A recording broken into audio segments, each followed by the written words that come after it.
A Capitol Watch tonight. Missouri's legislature has wrapped up its work for the year, and the Senate has been struggling with personal infighting, not just throughout the session, but really all day long.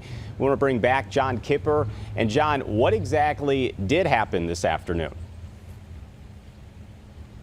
Well, Corey, some background. Walking into the Capitol today, I really had no idea what the Senate was going to do. They had a big agenda, including sports betting, including initiative petitions. Were they going to be able to get to those bills, or was there going to be an all-day filibuster? Eventually heard from Senator Bill Eigel. Now, Eigel is a very conservative Republican from St. Charles County. He's also mulling a run for governor. He tried to push through his personal property tax bill that would lower property taxes on people's cars and things of that nature and forced a vote. There were a few procedural motions, and then we heard from Majority Floor Leader Cindy O'Laughlin. She's also a pretty conservative Republican, but she called what Eigel was doing political theater and then had the jab that not everybody in the Senate is running for governor. Eigel then got back up on the mic, called O'Laughlin a snowflake, and then said that the body has to choose between freedom and tyranny, calling it a Darth Vader moment. Here's that clip.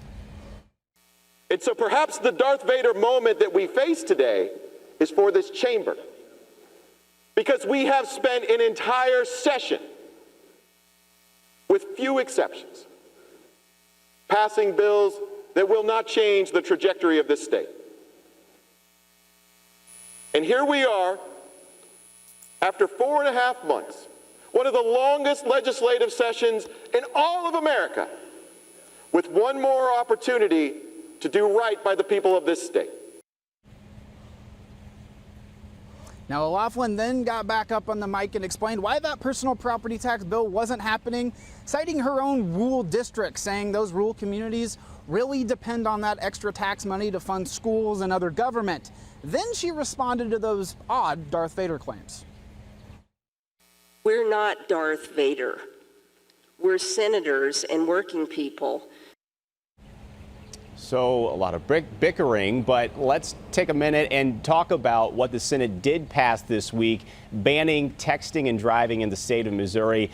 So, John, what exactly does that bill look like?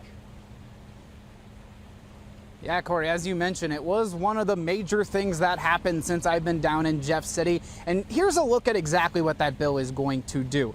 It bans you from using your phone while you're in your car. Now, it does allow for some GPS style navigation. It's a secondary offense, so you cannot get pulled over for it. And also, authorities cannot get a warrant for your phone to prove you were doing something illegal. So it's going to be tough to enforce. I spoke with State Senator Steve Roberts of St. Louis, and he had a nuanced view. He was worried about how it'll affect black people in Missouri. You know, I had some initial concerns, especially given the Attorney General's report that African Americans are far, to a disproportionate amount, more likely to be pulled over. And, you know, I had a lot of concerns that this could be used as a pretextual stop. Now, my colleagues and Senator Razor put in some protections in there to try to protect against that, and that was one of the concerns I had. But, you know, texting and driving is a real concern. I was shown data on how similar legislation has reduced accidents of texting and driving in other states, and I really hope that it helps that. Now, I did reach out to Governor Mike Parson's office to see, is he going to sign the bill or is he going to veto it? They said that they're still reviewing all of the bills and he still has quite some time to sign them, so it's unclear ultimately if the governor will sign it. That's all I have from Jefferson City. So reporting live, John Kipper, News 4. John, it's been some long days covering the end of the session. Really appreciate your reporting. Thank you.